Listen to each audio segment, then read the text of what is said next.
Welcome back, Starseeds and Lightworkers. Thank you for joining me again for another video here on Starseed Academy. My name is Jenny. So today I'm going to be talking with you about the Nephilim.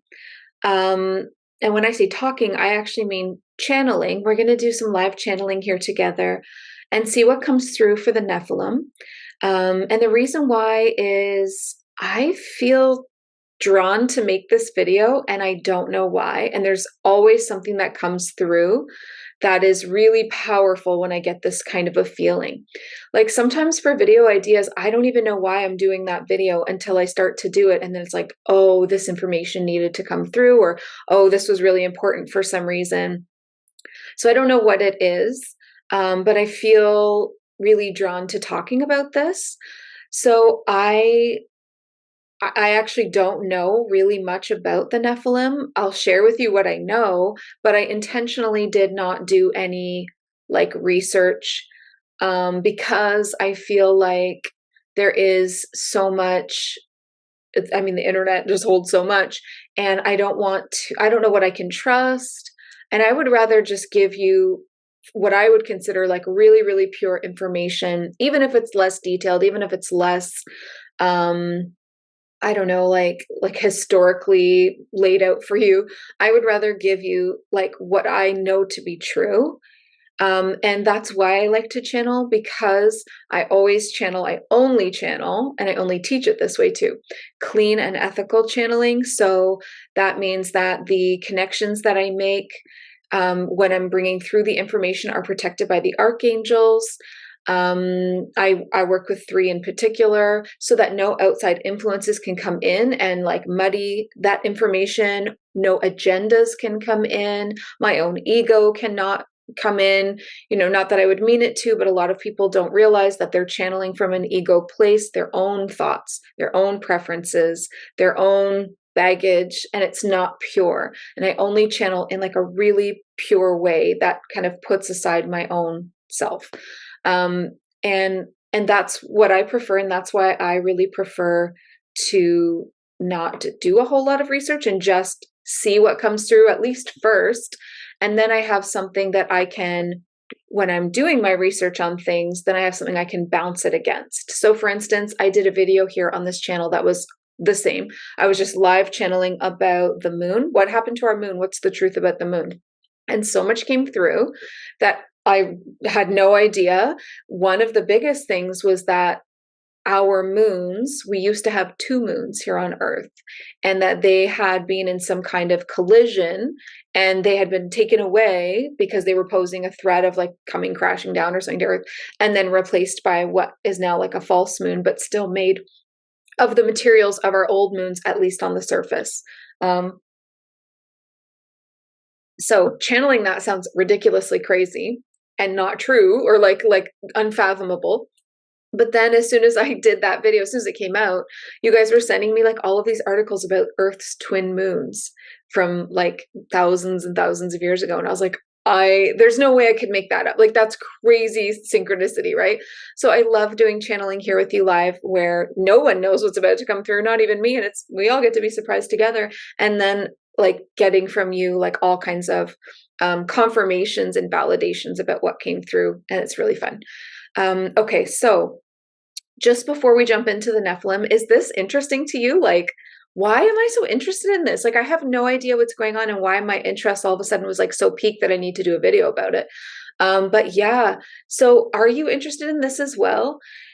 So here's all I know about it. Okay, all I know about this, I did grow up in like a religious background. It was actually more cult than a religion, but that's a whole other video. And what I learned from reading the Bible was that Nephilim were fallen or bad angels that were like sick of listening to God or sick of heaven, basically, and were looking down at earth and desiring the women of earth, and came down to earth and took on physical forms somehow from their etheric angelic forms to be with the women or to enjoy the women. Like, I don't know. That's all I really know. Maybe that's so ridiculous and not true. I don't know. What do you know about it before we jump in? Is that also accurate to what you were told or what you read in the Bible? Is that symbolism? Is that real? Is that even possible? Like, what are we talking about here? The Bible has a way of wording things that are questionable. And also, like, just all of the, like, times it's been translated, I just don't really know how much I believe a lot of it. But I want to find out with you today about the Nephilim. I mean, I don't know. Are they even real? Like, I really don't know. I don't know. But I feel like for some reason it's gonna have, I don't know. There's like a bigger message that wants to come through about maybe how it's like, maybe the frequency of it or the story of it or something about it maybe is affecting Earth right now, or I probably wouldn't even be called to talk about it. So let's find out what that is together.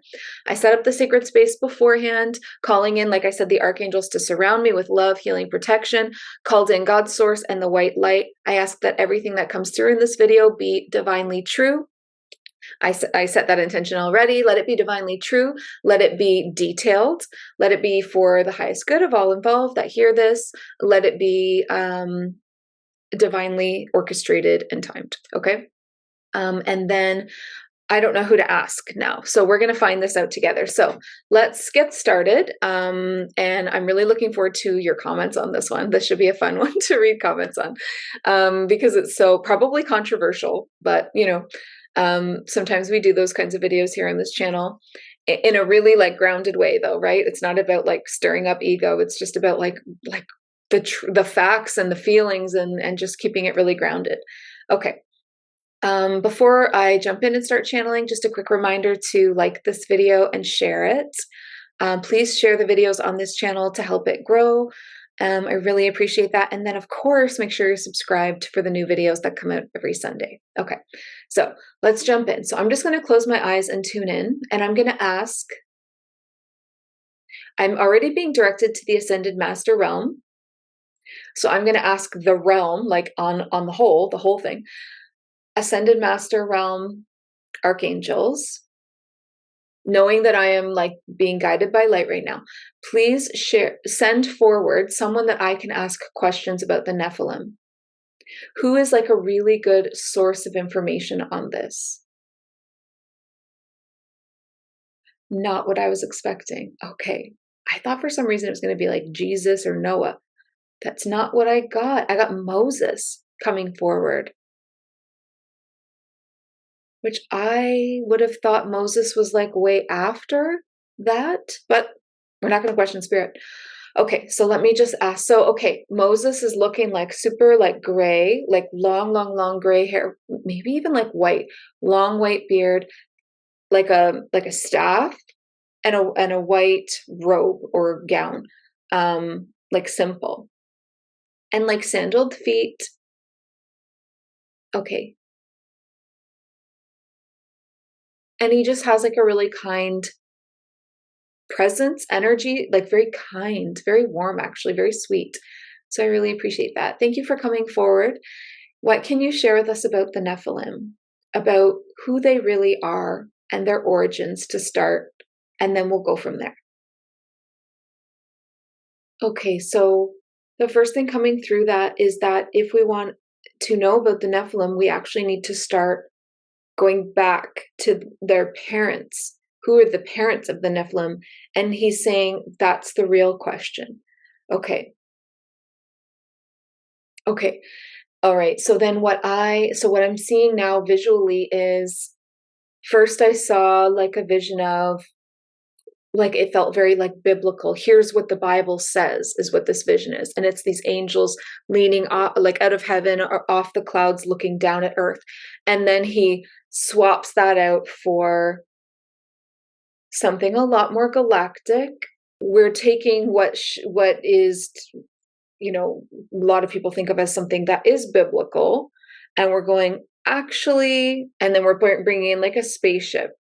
This happens a lot, because when humans in ancient Egypt as well, many times throughout Earth, when aliens visit, they are thought to be gods, goddesses, angels, because they come down from the sky on these chariots, which are like spaceships.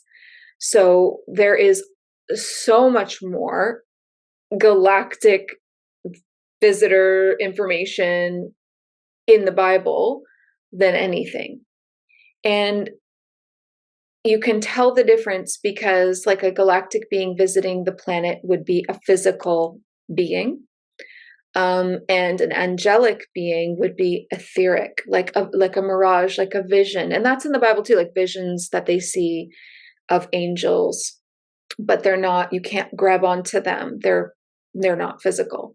They don't have physical forms. And angelic are etheric, right? They are made of energy and light, non-physical. All right, so what I'm seeing is a physical being coming down. Now, the size of this spaceship and the beings within is so large that it is like a mountain, like the largest mountain. Like, oh my God, like if like, oh, okay. And then because I was going to say, okay, sorry, you guys know my live channeling can be a little, oh my God, as I'm receiving things. I was gonna say, like, if Everest Mountain like landed on the earth, that's how big this spaceship is. I really don't know if that's legitimate, but that's what it feels like when I'm seeing and feeling this image. And then this ascended master, like Moses, is like, not all craters on the earth are from the impact of like meteors. Like sometimes it's these spaceships landing. That's crazy to think that sometimes these craters that we have on Earth could be from that. All right, so I see like a really huge ship landing that, let me just see if I can see a shape of it. It's looking like a rounded, I can't draw this for you, but like a rounded rectangle, because it kind of has like a soft, and then it goes this way, like kind of soft rounded edge, and then it's like a tube almost, or like really long, really tall too, but more wide. Okay, so it's not like a pyramid just coming down to earth or anything like that. Okay, so the information coming through is that we're talking about the Nephilim's parents, that this is a galactic influence, not angelic, that this is like, think spaceship, think other dimensional universes, like definitely outside of the Milky Way, like nothing, not our neighbors, basically, and that craters around the earth could be from these early on things. Now, also remember that disclosure was allowed at a certain point. That is why, because you might wonder, why in the Bible are there all these like visitors, or ancient Egypt, why are these all these visitors, whether you think they're heavenly or not, or galactic? And now there's not. Why are we feeling like we're so alone on Earth, and everyone's kind of like not even believing that those kinds of things exist? There was a time where disclosure was open and it was allowed, and interference and interaction with humanity was happening regularly. And then that all stopped at a certain point.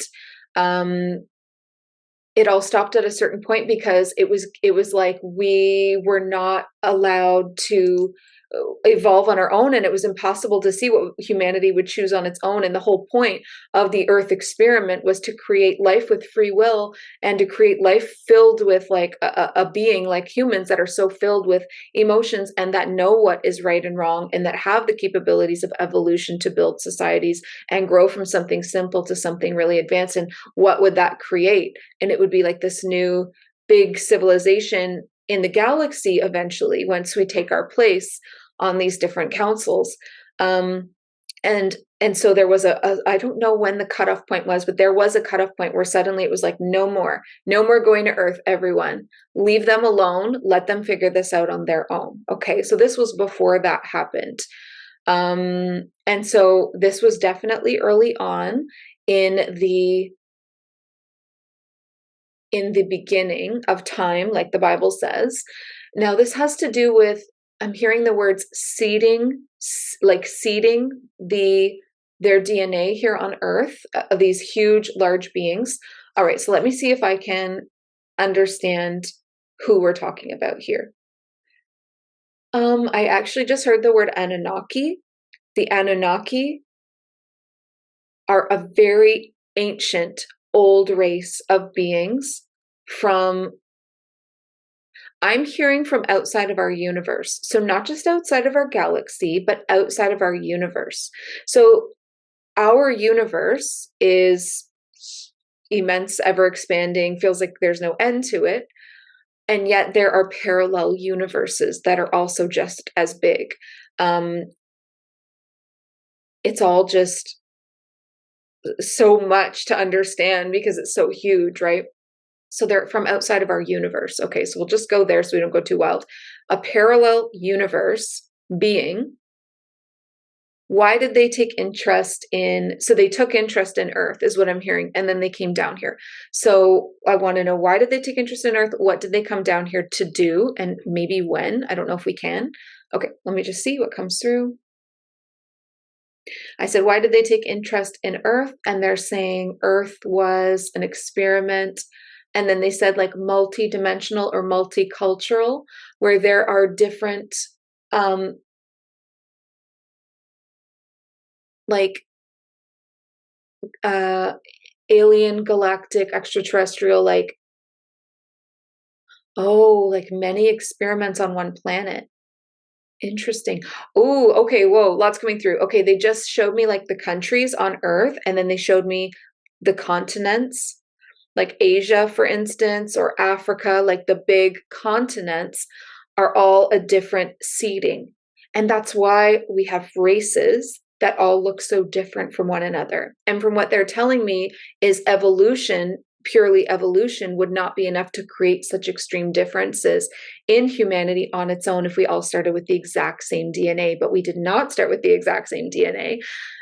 This continent had one DNA, this continent had another, this and this, right? Some are grays, some are these Anunnaki. I mean, I don't know all of them.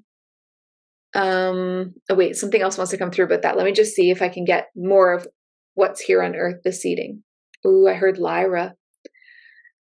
So some major players. They're showing me some and then they're going, no, no, no. They're showing me like constellations. Okay, no. So we've got Lyra, we've got the Anunnaki, we've got the Greys. Who else? There's more than that. It's like, just like with the Anunnaki, it's something outside of our Milky Way galaxy that I don't think I would know. They can't give me a reference that I can use. But anyway, that's not the point of the video anyway. Okay, so many different experiments all happening on one planet, and that has to do with seeding and DNA and seeing if we all start with this base of human and then we add ourselves, let's see what happens here on this continent, and we add ourselves, let's see what happens here, and like all different galactic things. Okay, so that is what brought the Anunnaki here as an interested. Their civilization is so old that what interested them was like something fresh and new. It feels a little egoic, you know, like wanting to,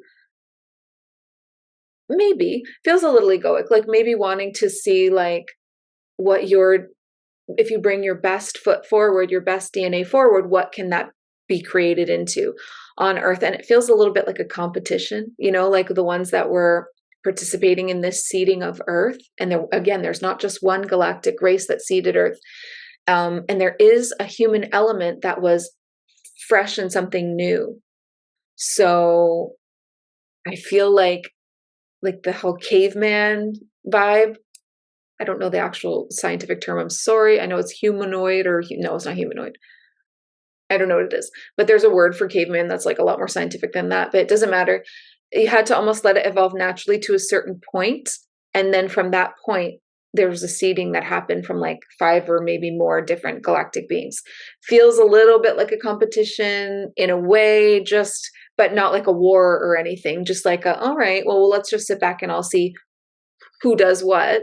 But then of course there's all of this crossbreeding here on Earth, like we're not going to just stay to our own continent, right? But there's definitely more potency in those areas, right? And you can see that in races. Like, I mean, we all do look really different. So especially like, yeah, like they pointed out Asia, Africa as being two big ones. Yeah, okay. I think things have changed too because the continents have moved. But anyway, so the Anunnaki are really interested in Earth because of an experiment that's happening here. They want to be a part of it.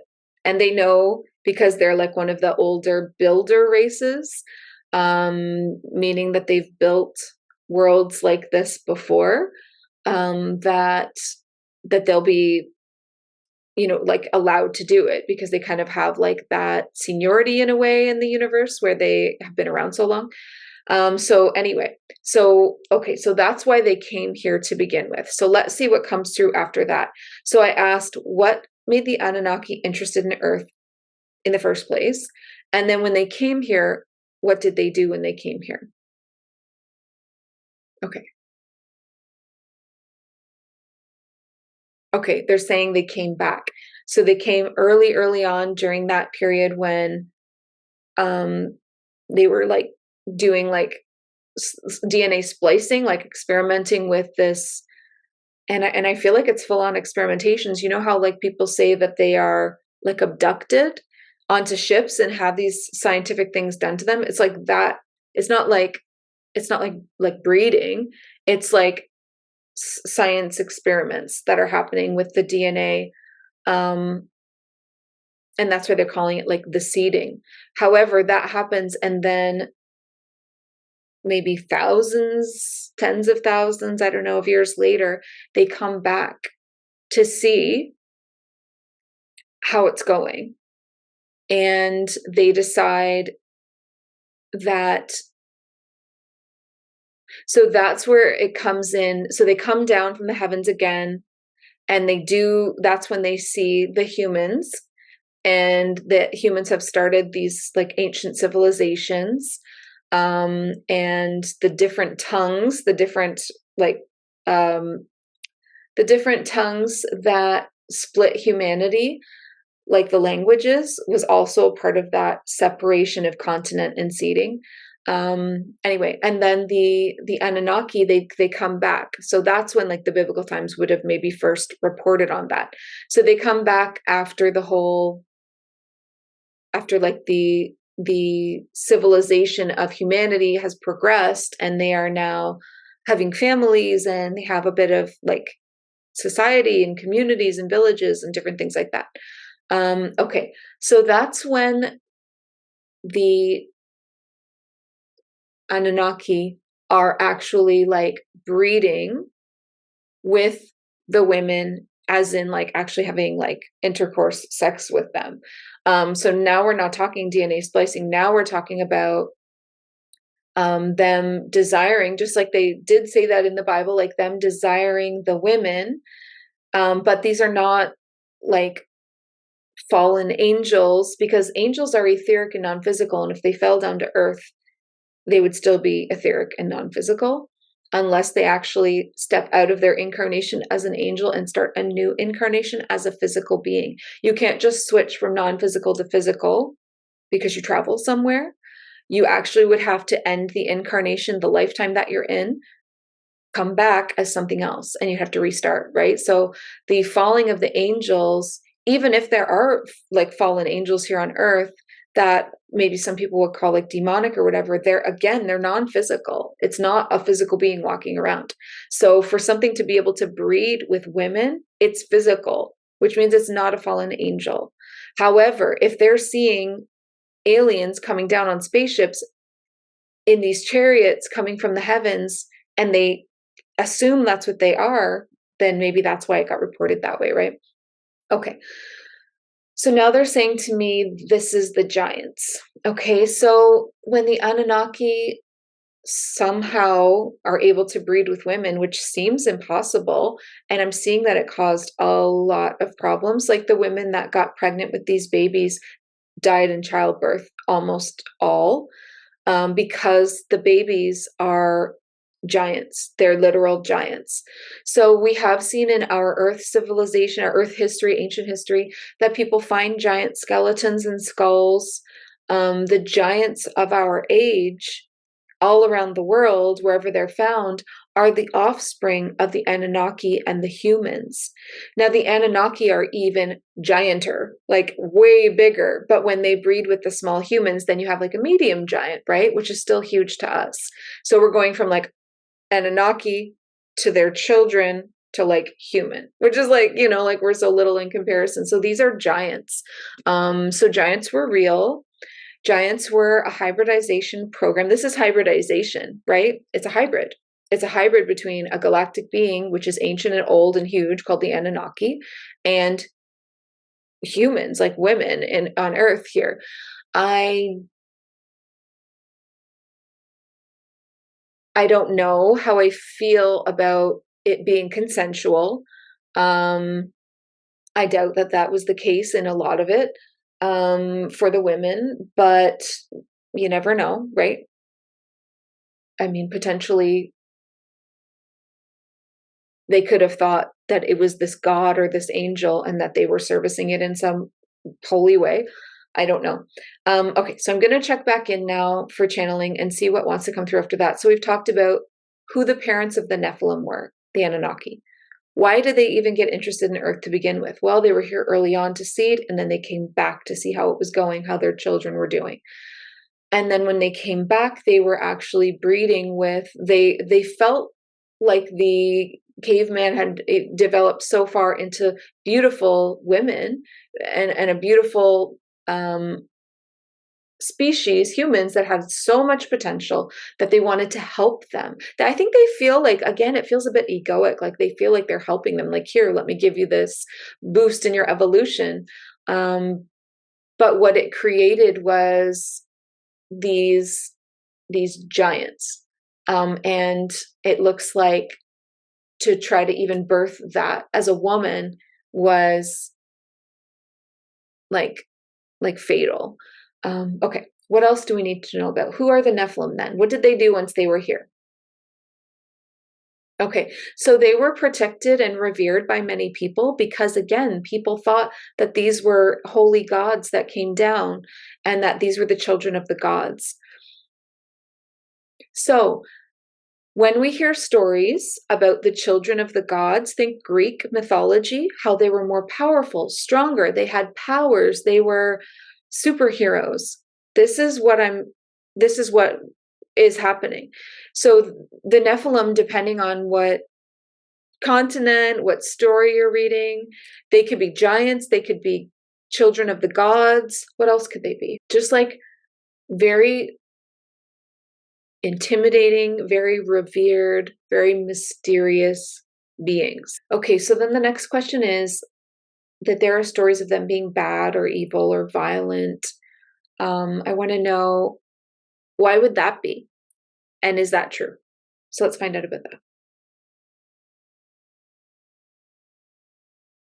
that.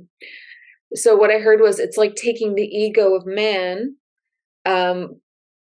powerful egos, and then putting them in something that is like bigger, stronger, lives longer.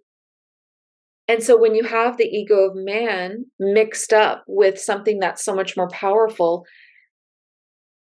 you're going to get these greedy beings. Okay, so what I'm receiving is, but not all of them. So think of it just like the humans that you know. Some, if they were given lots of money and power, would do selfish things. And some, if given like lots of money and power, would do beautiful things for the world. So it's just like that. They aren't inherently evil. However, when you take an imperfect human ego that has a lot of flaws and has a lot of desires for power and greatness, and you give it a giant, huge, strong body with potentially like some kind of powers, because they were believed to be gods because they could do things. Now the Anunnaki, of course, are these ancient beings. When they blend together with humans, you're getting like a super powered being with an ego of a human. It's not a great match, because like I said, there's so many that would do bad things with that power, and that's what the stories were of that. So they're not all inherently bad. It's just that when you take something super powerful, strong, and that lives a long time, and you mix it up with a human ego, it's like Russian roulette as to what's the attitude is going to be of that. So yes, absolutely, there were ones that would be violent, destroy cities, villages. They were huge. They were giants. They could do that. And then they also had something to do with superpowers, which I'm going to see if I can understand what that was. That's weird. Okay. I don't know what I thought was going to come through, but I heard the Anunnaki had like a persuasiveness as being a power of persuasion. So like I'm seeing like as they're using their voice, as they're like a power to coax people to do things, a power of persuasion. That's different for us, like a psychic gift. Maybe if it's that, that's really different. That's not what I was expecting. I was expecting like, I don't know, like to move objects with their mind or like light things on fire. I don't know. Not what I thought, but I can see how that could be very dangerous. That like a power of persuasion that was coming through. So the Anunnaki have that. So that's something to also look out for if you're ever dealing with them in any way. Just be cautious of that. But then, of course, then they lended part of that power. Everything would be diluted, but still be so powerful to their children. So now we have these giants walking around that have a power of persuasion to get people to join their cause, do things for them, whatever. And you have humans that are weak to that power. You have these giants that are also mixed up with human egos, where they want to be the best and the most powerful and the most strong and the most all the rich, greedy, war, all of those things being created by that. Okay, so what else do we need to know about Nephilim? So I guess I want to ask, like, how many were there? Is that, I mean, that might be important. What happened to them? And where are they now? Okay, so let's see what happens. Okay, so they're showing me that not only did a lot of the women die in the childbirth, but the children did too. It was very, very hard to hold on to it, to a progression in the pregnancy where the baby would be able to survive. Excuse me.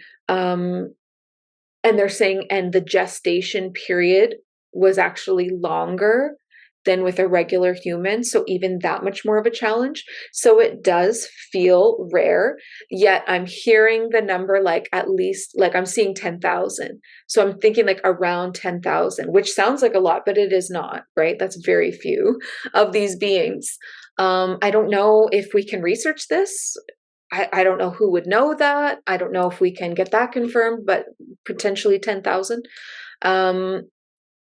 And that they lived way longer than the regular humans at that time.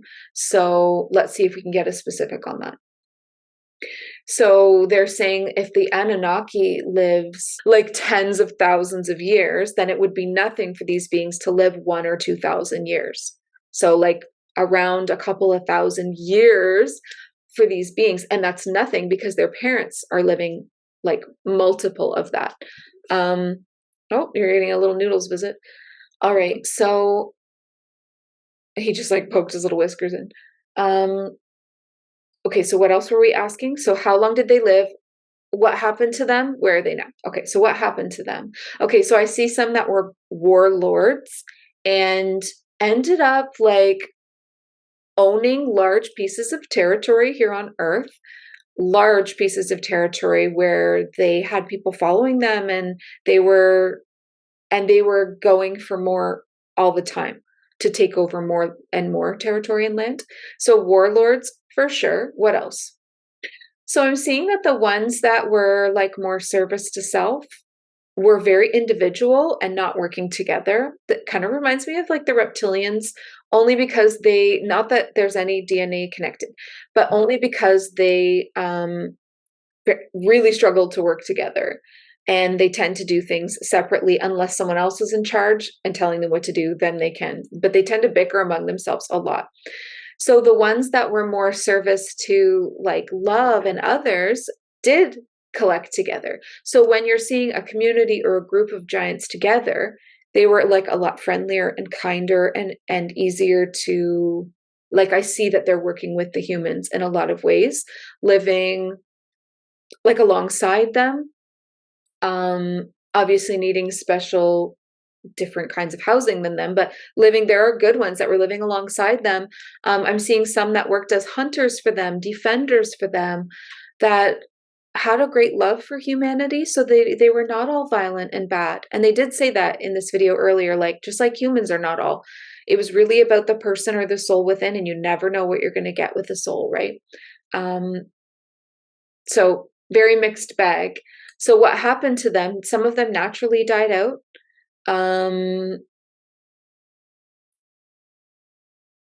Okay, because they had a bad reputation from some of the like more selfish ones, they ended up being hunted pretty much out of existence.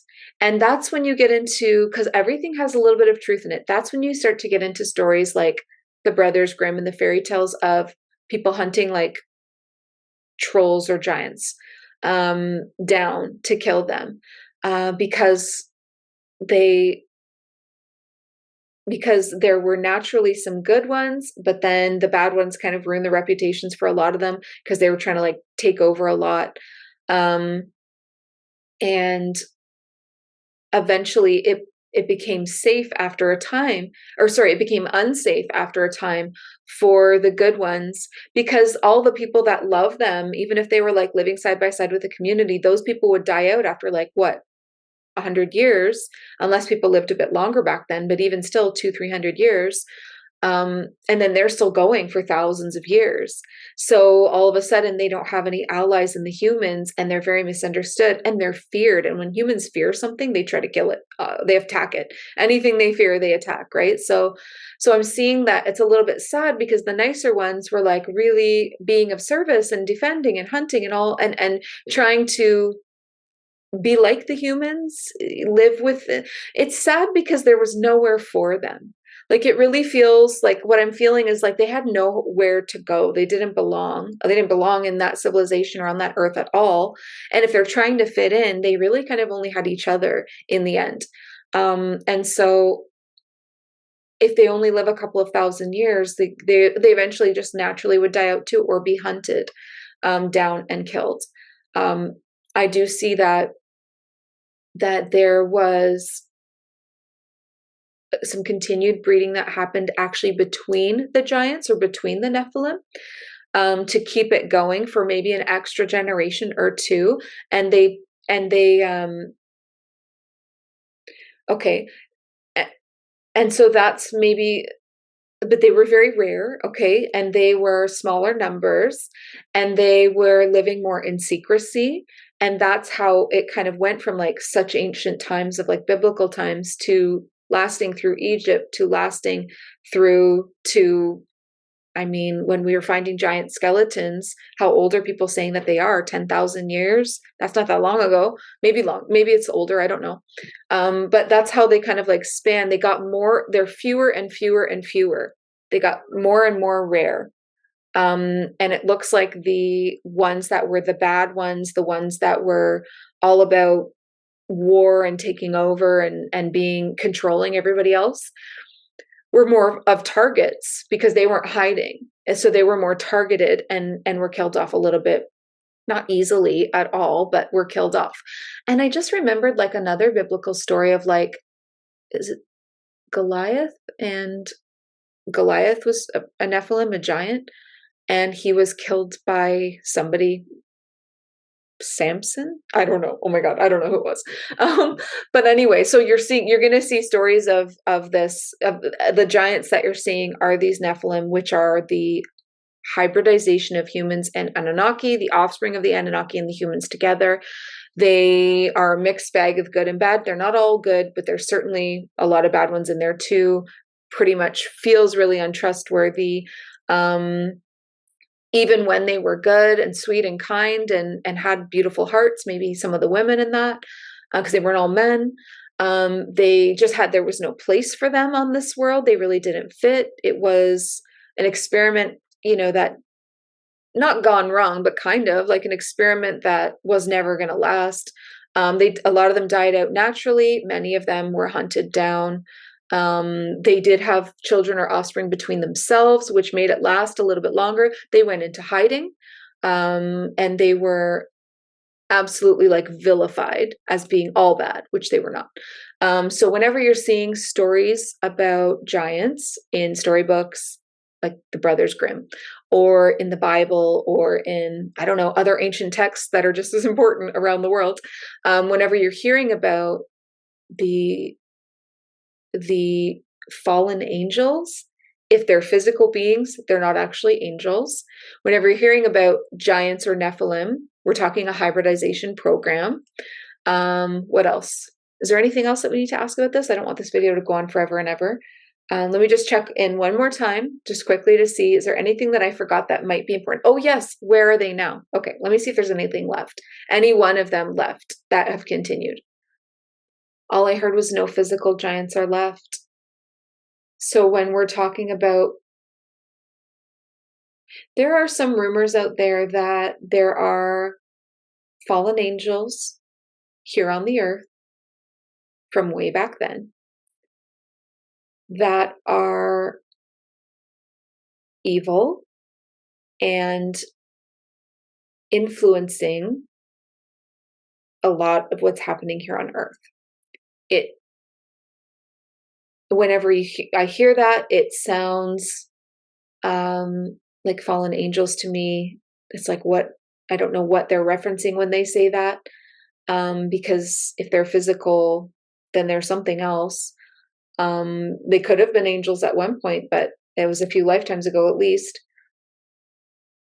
But I do want to know about that. I'm actually going to ask about that, so hang tight, because I feel like that's important. Let me just see.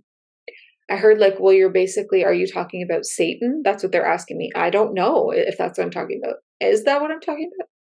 They're saying Lucifer, Satan, is as real as Jesus is, where Jesus has ascended from a human life back up into like an ascended master realm.